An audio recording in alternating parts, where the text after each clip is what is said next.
ありがとう。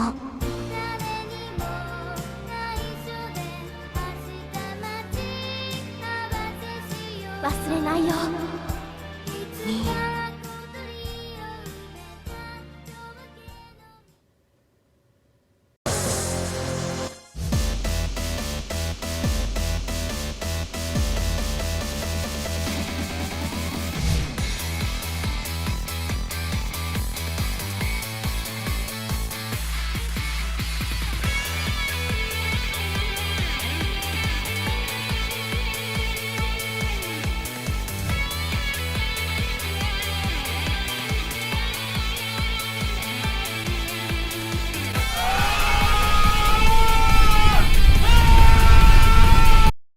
Well, do I have a lot to talk about?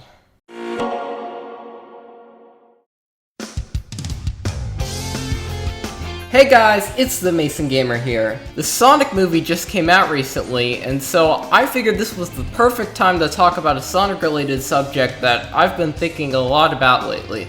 So I recently binged Sonic X after it came out on Netflix, then watched Season 3 on YouTube because for some reason it's not there yet. And after seeing the ending where Cosmo was killed off, it rekindled an old feeling I had a long time ago. What was that feeling, you may ask?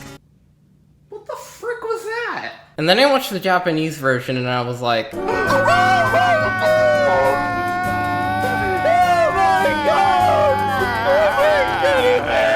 so if you haven't seen Sonic X yet, go watch Season 3 and come back, otherwise you're not gonna understand this. Anyways, this ending sucks in my opinion. Not because it was insanely sad and gave me PTSD as a child, not because the 4Kids version was censored like heck. Sega killed off a character with a ton of unused potential. That character is Cosmo the Seedrian. Cosmo first appeared in the 3rd season as a plot-controlling character. She came to Sonic's world in search of him because he's apparently the only one who can defeat the evil Metarex. These robot creatures are in search of each world's planet egg, which is apparently the source of the planet's energy.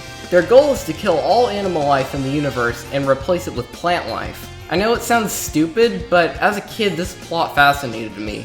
I loved the adventure of Sonic and his friends, traveling through space planet by planet, restoring the power and fighting new Metarex. Nothing caught my attention more than Cosmo though. She wasn't like any other character in the series yet. She was a plant organism, the last of her kind as the Metarex wiped out all of her clan. Some people say she wasn't a very interesting character, but I really can't agree with that. Everyone in the Sonic cast so far has either been an animal or a human, or a robot.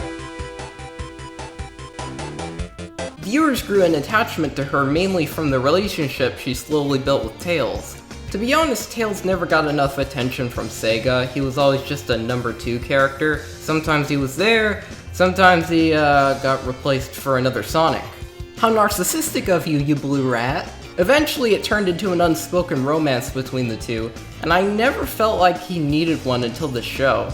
Tails was finally getting some focus, instead of being a side character like usual. Unless you count those weird Game Gear games, he's always been number 2. Luigi gets more love than you. A freaking green Mario, do you want to be known as Yellow Sonic? I didn't think so! Right as Cosmo was the most likable, and things were getting pretty spicy, they kill her.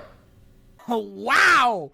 That is relatable! Don't you just love that? Building up character development for the entire season just to completely murder her. But it was for the plot! No, you don't do that for a plot. That's literally toying with your viewers. Why make this whole thing she builds with a main character and kill them off in the most emotional way possible?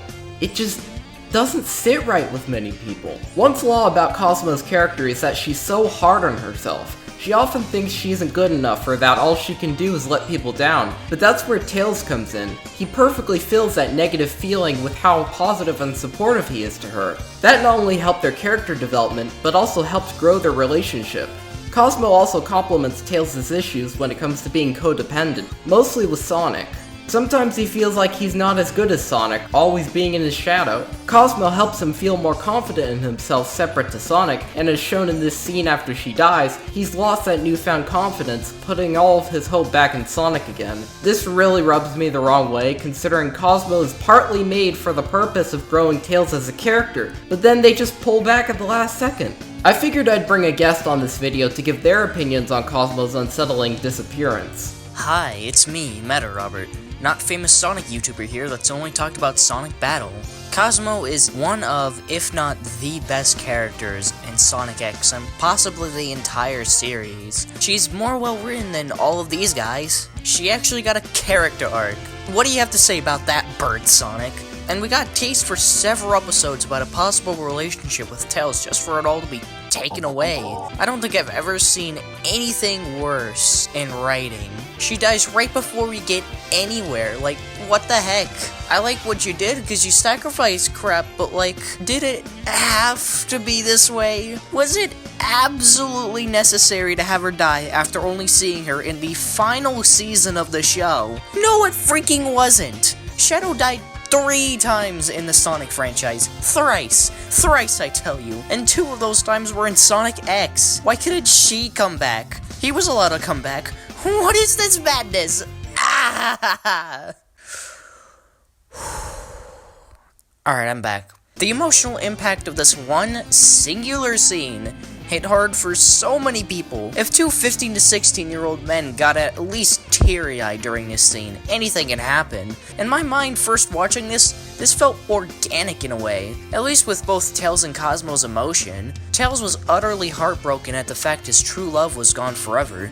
This is really only in the Japanese dub because Westerners are freaking weak.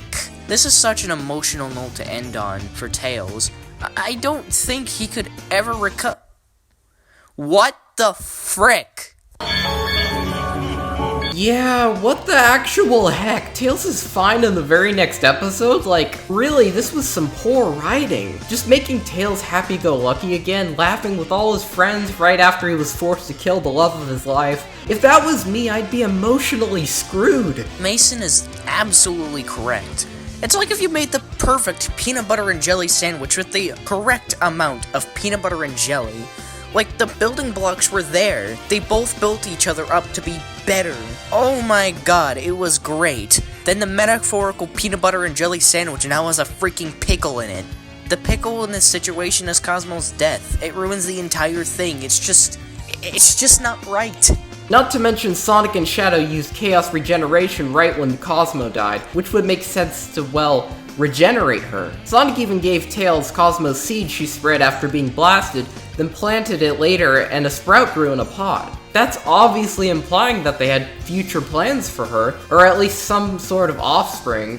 But let me check the date when that episode aired. Oh yeah, 2006! You set up a situation in which people are waiting and waiting for something to happen, and yet nothing ever comes of it. It's almost like they forgot, which is another reason I'm so inclined to make this video. That's the same reason I'm talking about her today, and it's because we're Sonic fans. And what do Sonic fans do best? Influence. And make weird deviant ROCs, but also Sonic Mania wouldn't exist if some fans didn't put their time and effort into some amazing ROM hacks. All the most amazing music in Sonic Mania was from another fan, making remixes just for fun. Sega listens to their fans more than any other company I've ever known, so why not use their listening ears to our advantage? How can we help? And that's where Cosmo's return comes in. People say it can't happen because they don't have a reason to bring her back, or she's too obscure. Take a look at Mighty and Ray. Boom, Sonic Mania. Ray was exclusively part of an old Japanese arcade game and never appeared since, until Sega heard our call and they listened just for us. Sega, if you're watching this, it's time to give this innocent plant girl a second chance. How about a game? Sonic Adventure 3, might I suggest? It's so easy, just reuse the Sonic X Season 3 plot, throw Cosmo in as a playable character, and this time don't kill her.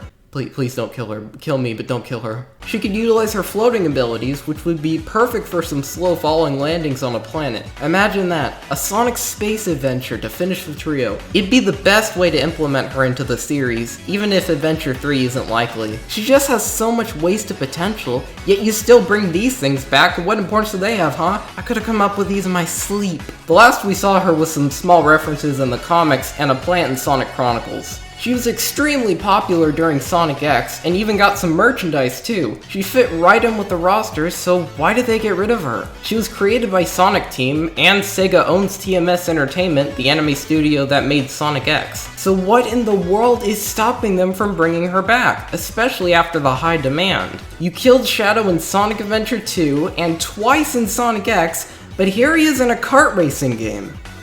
A kart racing game. Death to all who oppose me! The final question is, how do we get their attention? How do we make Sonic history again?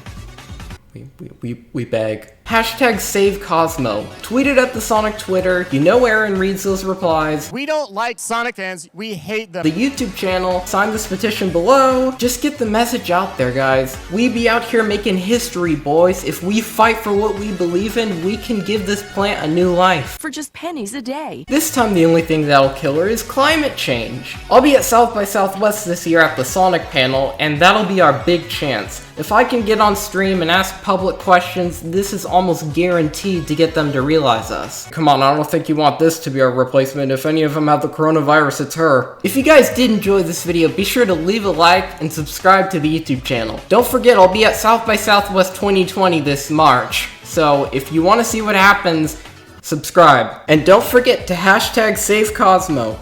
Bye bye. Oh god! It's happening again! No!